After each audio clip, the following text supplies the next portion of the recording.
It's December 1st, and we have arrived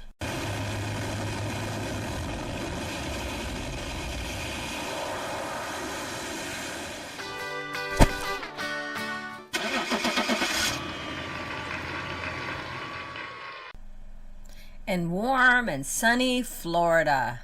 That's right.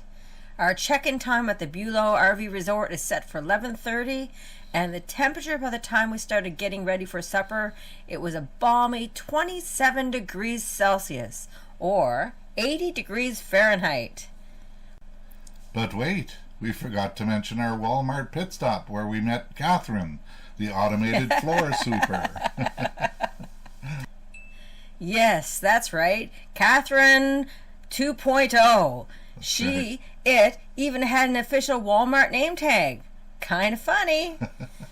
Yep, and between automated floor sweepers and those self-service checkouts, it would appear that it won't be long before all humans have been vanquished from the inner sanctums of our local Walmart stores. We'll grab some supplies using the actual people checkouts, then headed on down the highway.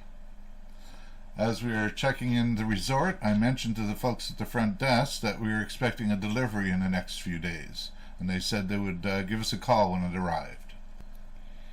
We ordered a microwave convection oven to replace the one in the RV that wasn't working, and Ken ordered a new watch as his old one had given up the ghost.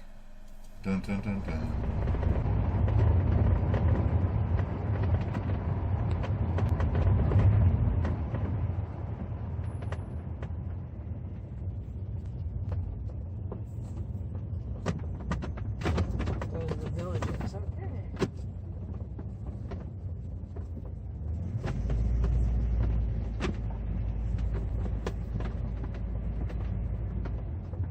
Welcome back. I haven't been here before. And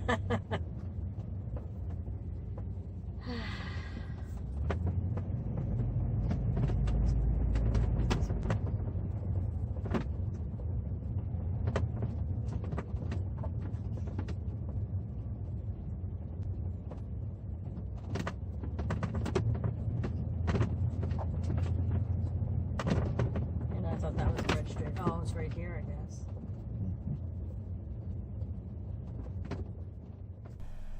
We settled into our spot, relaxed for a bit, then after a late supper we went for another walk around the resort. It really is a very nice, sprawling resort with remnants and earmarks highlighting the plantation that it used to be. Being December the 1st, many folks have their Christmas lights and decorations on display.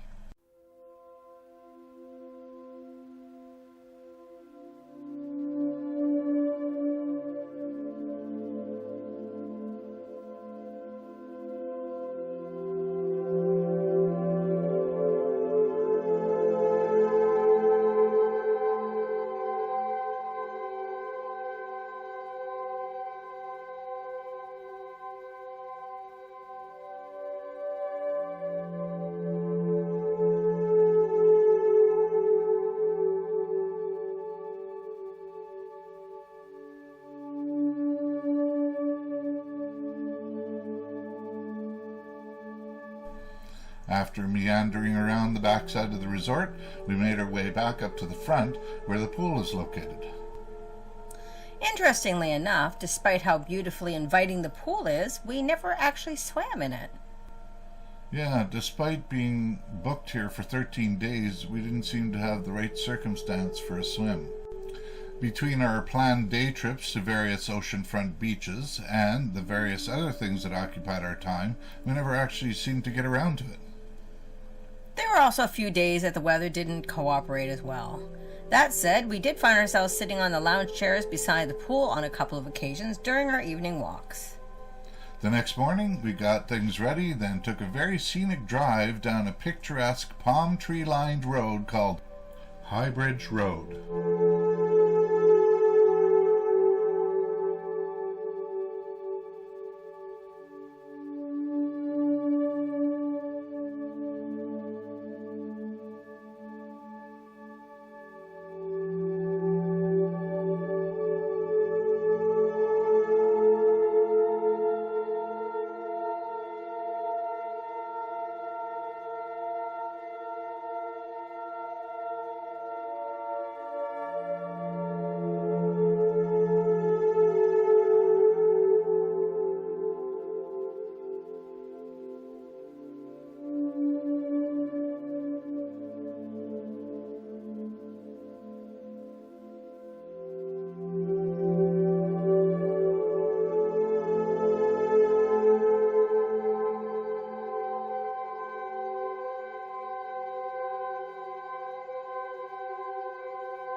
This took us over the Halifax River to a beautiful oceanfront vista, only 15 minutes away, called Flagler Beach.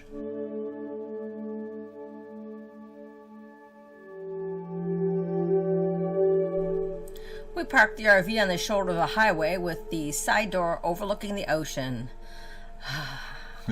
Such a nice sunny day. Not quite as warm as yesterday and much windier, but we really enjoyed hanging out on the beach. We spent the day exploring the beach, flying the drone, and just basically hanging out.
We had lunch in the RV with the door open, gazing at the ocean vista as we ate.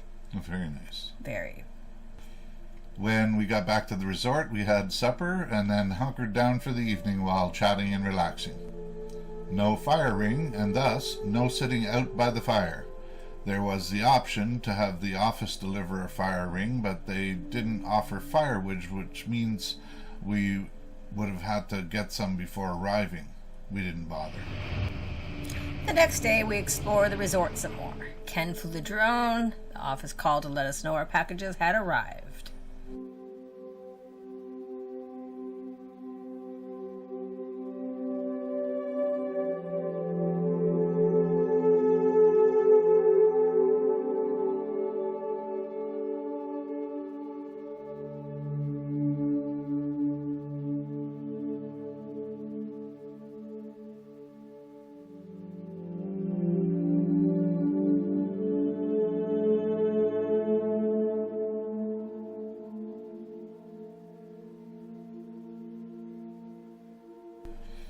Talk about a frustration-filled ordeal. Working with tight confines within the RV, we finally figured out how to remove the broken microwave, which incidentally is located just a smidge high enough to make the process tedious, to say the least. We're talking not high enough for a stool or a ladder, but high enough that the whole process had to be done while pretty much standing on your toes. Suffice to say, we found all the almost out of reach mounting screws and got the job done. After getting the old microwave out and the new one in, putting the old one in the box and finding a spot in the front cab to store it for a time being, you guessed it, that was about the time we found out that there was a problem with the new one. It turns out that the push-button mechanism that opens the microwave door was not working. Ken fiddled with it for a good while, but determined that there was no use. It was DOA. Nothing left to do but unscrew all the hard-to-reach screws, yank out the new microwave, take the old one back out of the box, put it back in its spot, repack the new one, and put that back into the box. The old one still functions as a microwave, so it was worth putting it back in and keeping it till we got another new one. That evening, we went for a bike ride around the larger portion of the plantation and then hit the sack fairly early.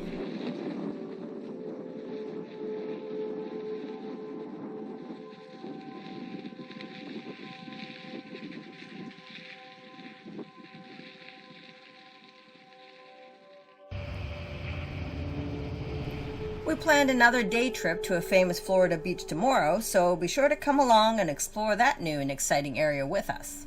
A knock at the door. Mm-hmm. Who could it be? Ciao for now.